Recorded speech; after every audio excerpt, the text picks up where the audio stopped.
Hello, Gorringes are on sale yet again. This time we're on view for our sale on the 1st of November. Good grief, the year is whizzing by.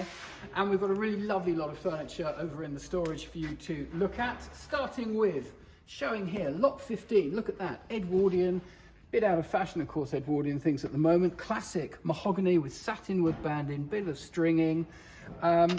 Two little drawers there, no maker's stamp to give us any further information, but just lovely quality. But the real thing, look how skinny that is, unusually slender, and that usually leads to a bit more demand. Going past here, nice French commode, lot 43. Just with a nice layout, nice colour, heavily wormed at one point, no doubt being treated, but got all the character of the worm mark still on it.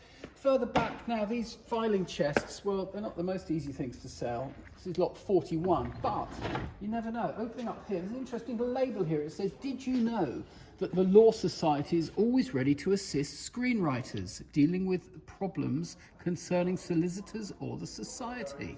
And it says you can phone up and get a 1-hour telephone service. I'm not sure that number works anymore. It's Chancery 1222. Yeah, old number. So that's kind of fun. I wonder what the history of that is. Something to do with screenwriters. So maybe one could buy it and sell it to, I don't know, James Cameron or somebody might like it. Who knows? Anyway, further on down, lovely, from the Royal College, the library of the Royal College of Surgeons. Three more nice writing tables are in the sale. This is one of them, lot 39. I'm going to show you the other side of it when we go round, but the ticket's that side, so there it is. Got a nice pair of Chinese hardwood side tables here. An Edwardian filing chest, I suppose. It may have, yes, it did. It had some sort of feature here to close in, but that is lot number 25. It's a re-offer actually, so it's probably in at less money this time. Around here, here's another table from the Royal College of Surgeons. Interesting drawer layout. Look, these little skinny, shallow drawers. And it's an early Victorian one, I would say. It's lot 83. On top of it, rather nice Moorish little bench seat there. Lot 82, make a nice telephone bench or what have you. It looks like there should be drawers, but they're not drawers. They're just panels here. And then some interesting, over years of different upholstery. That's kind of fun as well, isn't it? So back to that table here. We can see it from this side again, the one from the Royal College of Surgeons. Nice fluted leg, Victorian. Drawers at the end, not at the sides, for whatever reason. But that's a good thing. Plenty of other good things in here, including, look at this, giant chicken water feeder, in with some other galvanised pans. Lot, where is it, 98 or 86? I think that's lot 86. Further other items here, metamorphic library chairs, cellarettes with original interiors, showing there, take modern wine bottles. That is lot 91. Peacock thrones, jazzy cushions, Keeling cushions, canework chairs, lovely lot of stair rods here. Lovely lot 103. And there's some plain ones, but also a really good run of these twist rods with a number of fittings, always quite popular. Lot 103 there. And then lurking over the back here, quantities of booze. We like booze, don't we? It hasn't got a lot number yet, but there's a run of champagnes and sparkling wines. There's another big washable lot, 46 bottles of assorted wines. There's a bit of a lucky dip for you. And spirits, etc. over the back there. So there we go, all sorts of things in the warehouse, furniture and booze. We'll go and have a look in the main sale room, as I know there's some other interesting things over there. So here we are in the smalls room, and again, as ever, interesting lot for you. Look at these, lot 400. A pair of Georgian threadwork panels, so that's stitched on silk. Got a little bit of damp spotting, of course, as not too surprising. These are date-wise probably around about 1780, 1800. Lovely paper scrollwork borders and nice gilt frames, pair of them. We don't have titles on the back, and the companion has got a bit of splitting and tearing. It's not quite such good condition. But unusual things, those. Lot 400.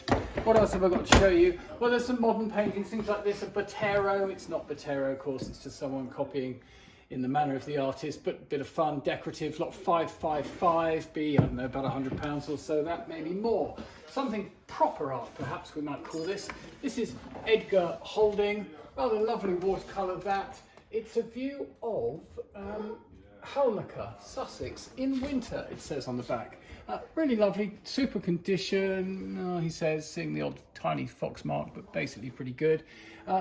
Not in fashion. What's it going to be? 150, 200 pounds, something like that. Lovely quality frame, lot 556. Drifting down, rather lovely shaving or toilet mirror there with the magnifying lens and then the mirror behind, all inlaid and stringing. That's lot 403, telescopic stem, kind of fun that. Then further on, well, Dan's got a lovely collection of contemporary studio pottery, which I'll come on to from the same source, a mixture of contemporary art, including this. This is from memory Patricia Sadler at lot 565. It looks like, well, there are other people, artists one could relate to on that. It's got a good look to it, in at 100 to 150. From the same source, a few works in the sale by Richard Tuff. This is in at 2 to 300, lot 569, and you'll find other works in the sale by Tuff and other artists. So, studio ceramics, look, running the whole way down here and across to the sides. Some group lots, other individual pieces, pretty well everything down this line's individual. So, an interesting mixture here. I mean, look at some of these things, they're pretty funky, aren't they? This one looks a bit sort of inspired by Martinware with the fishes. It's actually by Toff Millway. So you get that rather nice jug together with a vase as well by the same artist. And the estimate there just 60 to 80 pounds. This sort of, it looks like a sea anemone shell or something like that. Doesn't it? Sea urchin shell rather, with these lovely stipples, little lid to it. This one is by, let me have a look here. I wrote this down because who was going to guess it? Peter Beard. Estimate 2 to 300 pounds. And then look at this lovely yellow pot here. Cleverly made, artfully done, lovely glaze. Tanya Gomez, the artist, lot 372. Estimate 100 to 150. All sorts of others, if you read your colour, this one is Eddie Curtis, estimate 8120. I mean, look at that shape, beautifully potted, quite thin, really nicely done that. Obviously these things would have retailed more. There's a sticker underneath saying £500, so I imagine that's what it was in the gallery. So there's a lot of collectors now for studio pottery. So, and I think they're all looking for the next names, because the big money stuff, the Hans Copers and all those sort of people have now become so expensive that they're all sort of looking for who the new potters coming up are, who to collect that's better value. So this strikes me as a fabulous opportunity for such collecting to begin. So do come along and have a look. There's silver in the cabinet as always, there's jewellery in the cabinet, there's miniatures and things everywhere as ever. But come along and have a good look, or have a look online, and we'll look forward to seeing you. Thank you.